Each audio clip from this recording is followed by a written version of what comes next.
గెలుపు ఖాయమైపోతూ ఉండటంతో కొంత కాంగ్రెస్ శ్రేణుల్లో చాలా వరకు ఉపశమనం కనిపిస్తుంది. ఇప్పుడు కాంగ్రెస్ వైపు చల్లటి గాలులు వీస్తూ ఉంటే బీఆర్ఎస్ శ్రేణుల్లో మాత్రం ఆ వేడి అలాగే కొనసాగుతుంది. కౌంటింగ్ కేంద్రాల నుంచి బీఆర్ఎస్ కౌంటింగ్ ఏజెంట్లు బయటకు వచ్చేస్తున్నట్టుగా తెలుస్తోంది. 4వ రౌండ్ కంప్లీట్ అయ్యేసరికి బీఆర్ఎస్ కంటే కాంగ్రెస్ అభ్యర్థి 9,501 ఓట్ల మెజార్టీలో ఉన్నారు. కాంగ్రెస్ అభ్యర్థి గెలుపు దాదాపు ఖాయమైపోయింది. ఏకంగా 12,650 ఓట్ల ఆధిక్యంలో కాంగ్రెస్ అభ్యర్థి ఉన్నారు. మరో రౌండ్ పూర్తయ్యేసరికి కాంగ్రెస్ అభ్యర్థి తన ఆధిక్యాన్ని పెంచుకుంటూ వస్తున్నారు. ఏ రౌండ్ లో కూడా బీఆర్ఎస్ అభ్యర్థి కాంగ్రెస్ అభ్యర్థిపై ఆధిక్యాన్ని చూపించలేకపోయారు. ఏ రౌండ్లోనూ కాంగ్రెస్ అభ్యర్థి బీఆర్ఎస్ అభ్యర్థిపై ఆధిక్యాన్ని చూపించలేకపోయారు. తొలి రౌండ్ నుంచి హోమ్ ఓట్ల దగ్గర నుంచి పోస్టల్ బ్యాలెట్ దగ్గర నుంచి పాపులర్ ఓట్లలో ఈవీఎంలలో ఉన్న ఓట్ల దగ్గర వరకు కూడా కాంగ్రెస్ అభ్యర్థి నవీన్ యాదవ్ తన ఆధిక్యతను పెంచుకుంటూ వస్తున్నారు. ఇక 5 రౌండ్లు బహుశా మిగిలి ఉన్నాయి. ఈ 5 రౌండ్లలో భారీ ఆధిక్యాన్ని నవీన్ యాదవ్ ఆయన జేబులో వేసుకునే అవకాశం కనిపిస్తుంది. ఆయన ఖాతాలో వేసుకునే అవకాశం కనిపిస్తుంది. జూబ్లీ హిల్స్ ఓటర్లు బీజేపీ చేసిన ఆరోపణల్ని పట్టించుకోలేదు. బీఆర్ఎస్ ఆరోపణలను పెడచెవున పెట్టారు. అక్కడ బుల్డోజరా కారా అంటూ బీఆర్ఎస్ శ్రేణులు పెద్ద ఎత్తున ప్రచారం నిర్వహించాయి. అంతేకాదు బీహార్ మాదిరిగా ఇక్కడ కూడా జంగిల్ రాజ్ అంటూ జూబ్లీహిల్స్ నియోజకవర్గంలో మాటలు వినిపించాయి. రౌడీ షీటర్ కుమారుడు అంటూ నవీన్ యాదవ్ని పెద్ద ఎత్తున విమర్శించారు. కానీ నవీన్ యాదవ్ గత 2 సార్లు 2014లో 2018లో ప్రజాక్షేత్రంలో ఆయన పోటీకి నిలిచారు. ఎంఐఎం నుంచి ఒకసారి, ఇండిపెండెంట్ నుంచి ఒకసారి. అప్పుడు ఓటమి పాలు కావడంతో ఆయనపై జూబ్లీ హిల్స్ ప్రజల్లో సానుభూతి కూడా ఎక్కువ ఉంది. కానీ మాగంటి సునీతపై మాత్రం మాగంటి గోపీనాథ్కు సంబంధించి సానుభూతి ఎక్కడా కూడా కనిపించలేదు. మరో రౌండ్ పూర్తయ్యేసరికి 12,651 ఓట్ల ఆధిక్యంలో కాంగ్రెస్ అభ్యర్థి దూసుకుని వెళ్ళిపోతున్నారు. ఈ మెజార్టీ ఇంకా పెరిగే అవకాశం కనిపిస్తోంది. మొత్తం కౌంటింగ్ ప్రక్రియ పూర్తయ్యే సమయానికి మాగంటి గోపీనాథ్ 2023 అసెంబ్లీ ఎన్నికల్లో సాధించిన 16,000 ఓట్ల మెజార్టీని ఇప్పుడు నవీన్ యాదవ్ బ్రేక్ చేసి సరికొత్త మెజార్టీని అక్కడ రికార్డ్ చేసే అవకాశం చాలా స్పష్టంగా కనిపిస్తోంది. తెలుగు రాష్ట్రాల ప్రజలు జూబ్లీ హిల్స్ ఫలితాలతో పాటు బీహార్ ఫలితాలని చాలా ఆసక్తి ఎదురు చూస్తున్నారు. నిజానికి 2 హీట్ వేవ్స్ తెలుగు రాష్ట్రాల ప్రజలకి ఈరోజు 2 హీట్ వేవ్స్ ఉన్నాయి. ఒకటి బీహార్ ఎన్నికలు, 2 జూబ్లీ హిల్స్ ఎన్నికలు. జూబ్లీ హిల్స్ ఎన్నికల్లో చాలా వరకు ఫలితం పై క్లారిటీ వచ్చేస్తుంది. నవీన్ యాదవ్ అని మీరు బిగ్ టీవీ స్క్రీన్ పైన చూస్తున్నారు. నవీన్ యాదవ్ కాంగ్రెస్ శిబిరంలో ఇప్పుడు ఆనందం కనిపిస్తుంది. అంతా తానై ముఖ్యమంత్రి రేవంత్ రెడ్డి అంతా తానై ఈ ఎన్నికల బాధ్యతను తన భుజస్కంధాలపై వేసుకున్నారు. ఈ ఎన్నికల్లో తమ అభ్యర్థిని గెలిపించాలి అని ఆయన ఒక వ్యూహాత్మకంగా మంత్రులందరినీ కూడా ఇంటింటికి వెళ్ళాలి అని వ్యూహాత్మకంగా ఆయన ఎన్నికల ప్రచారం దగ్గర నుంచి ఎలక్షనింగ్ వరకు కూడా అంతా రేవంత్ రెడ్డి తానే నడిపించారు. అందుకే నవీన్ యాదవ్కి ఇంతటి ఘన మెజారిటీ సాధ్యమైంది. బాకీ కార్డ్ బీఆర్ఎస్ ఒకసారి బాకీ కార్డు కూడా రిలీజ్ చేసింది. కానీ బాకీ కార్డుతో మాకేం బాకీ లేదు, సంబంధం లేదు అని జూబ్లీ హిల్స్ ప్రజలు చెప్తున్నారు. బీఆర్ఎస్ బాకీ కార్డును జూబ్లీ హిల్స్ ప్రజలు పట్టించుకోలేదు. బీఆర్ఎస్ చేసిన నినాదాన్ని బుల్డోజర్ మనకు ఉత్తరప్రదేశ్లో వినిపిస్తూ ఉంటుంది. బుల్డోజర్ నినాదాన్ని ఇక్కడ కూడా ఈసారి కాంగ్రెస్ పార్టీ వైపు వినిపించారు బీఆర్ఎస్ శ్రేణులు. బుల్డోజరా కారా అని అన్నారు. బుల్డోజర్ అనే పదాన్ని మేము తీసుకోవడం లేదు అని జూబ్లీ హిల్స్ ప్రజలు చెప్పారు. ఇక బీజేపీ తన డిపాజిట్ని కోల్పోతున్న పరిస్థితి కనిపిస్తుంది. లంకల దీపక్ రెడ్డి కేవలం 3,000 పైచిలుకు ఓట్లను మాత్రమే ఆయన ఖాతాలో వేసుకున్న పరిస్థితి కనిపిస్తుంది. ఎస్ వెండల లక్ష్మీనారాయణ ఉన్నారు, నాయని రాజేంద్ర కూడా ఉన్నారు. రాజేంద్ర గారు, ఎస్ 5వ రౌండ్ కంప్లీట్ అయ్యేసరికి మరో రౌండ్ కంప్లీట్ అయ్యేసరికి 12,500 ఓట్ల ఆధిక్యంలో కాంగ్రెస్ అభ్యర్థి ఉన్నారు. హలో రాజేంద్ర గారు చెప్పండి. మరో రౌండ్ కంప్లీట్ అయ్యేసరికి నవీన్ యాదవ్ తన మెజార్టీని మరింత పెంచుకున్నారు. అది ఎట్లాగో గెలుస్తామండి, అలా డౌట్ లేదు. అలా దానికి ఎందుకు అనుమానం? మొదటికి ఎరువులు చెప్పినాయి, ఎగ్జిట్ పోల్స్ కూడా అన్ని చెప్పినాయి. అలా రేవంత్ రెడ్డి గారు గాని, మంత్రులు గాని, ఎమ్మెల్యేలు గాని ప్రతి కాదు మీరు అలా అంటుంటే ఎండల లక్ష్మీనారాయణ గారు ఎందుకు నవ్వుతున్నారు? దేనికి నవ్వుతున్నారు? మరి ఇప్పుడు ఉన్న పని ఏమున్నది? వాళ్ళు ఇప్పుడు ఏం చేయమంటారు? ఇప్పుడు ఏం చేయమంటారండి? నిజాయితీ గెలిచిందంటారు, ఇక్కడ గెలిస్తే ఇదిగా గెలిచిందంటారు. ఆ కాంట్రాక్టర్లను లైన్ లో తీసుకోమంటే లైన్ లో ఉన్నారా? ఇలా నేనే బ్రేక్ చేశారు. ఉన్నారా కాంట్రాక్టర్లు? ఉన్నారా? ఉన్నారండి. ఓకే మాట్లాడించండి. కన్స్ట్రక్షన్స్ రవీందర్ గారు నేను రోహిత్ మీరు మీరు ఎక్కడ కాంట్రాక్ట్ చేసిండ్రు, మీకు ఎన్ని అడిగినరు, మీకు ఎంత ఇచ్చిన బిల్లులు, కాంట్రాక్టర్లు ఆనందంగా ఉన్నారా లేరా? ఇక్కడ లైవ్ లో ఉన్న ఒక టీవీ ఛానల్లో, బిగ్ టీవీ ఛానల్లో పేరు యాంకర్ గారు అడుగుతారండి, మీరు ఎందుకు దాంట్లో అందరినీ చెప్పండి. అంటారు రాజేందర్ గారు? మరి ఇంకెట్లా అడగాలండి? మీరు ఎట్లా అడగమంటారో చెప్పండి, అట్నే అడుగుతా.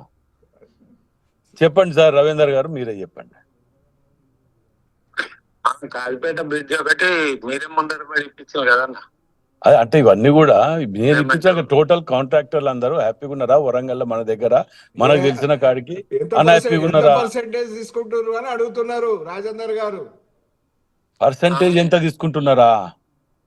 వాళ్ళ అయ్యని పోయి అన్నారు కదా, ఎంత పర్సెంటేజ్ తీసుకుంటున్నారా అని అడుగుతున్నారు రాజేందర్ గారు. రవీందర్ గారు, నేను అన్న ఇప్పించిన కాలిపేట పేమెంట్ అన్నకు ₹1 కూడా ఇవ్వాలి.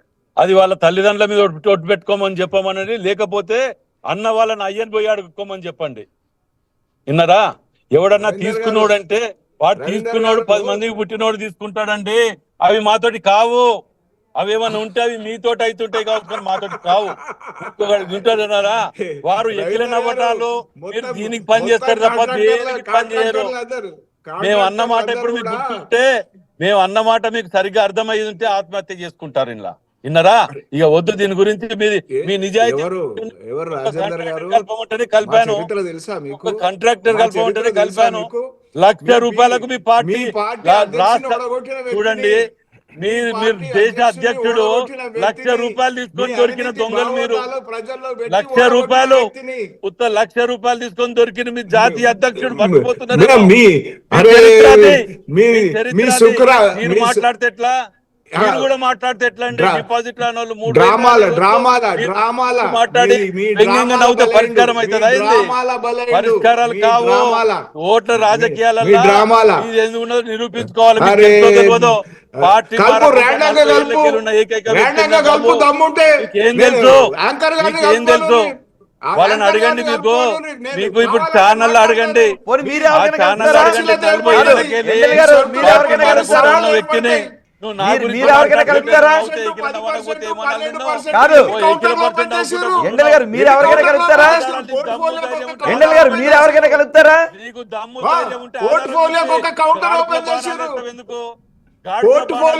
కౌంటర్ ఓపెన్ చేసిర్రు రాజేందర్ గారు.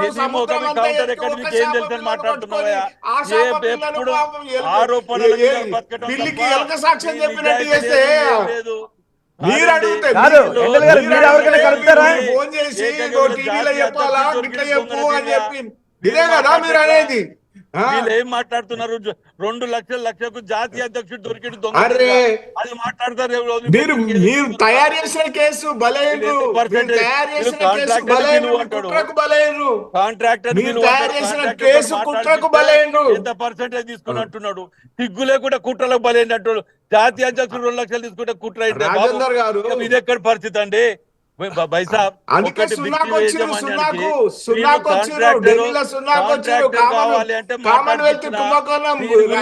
మాట్లాడుతున్నారు.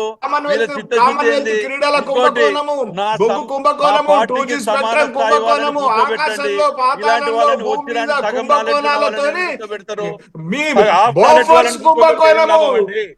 నాలెడ్జ్ సబ్జెక్ట్ ఉన్న వాళ్ళని కూర్చోబెట్టండి. ప్రత్యేక జవాబు ఉందా? ఓపిక ఉన్నదా?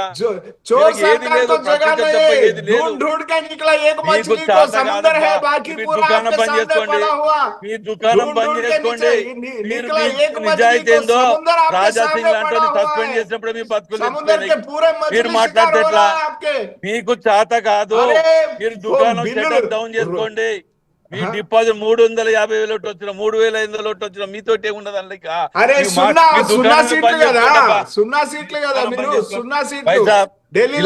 తోటి ఏం మాట్లాడిపిస్తాం?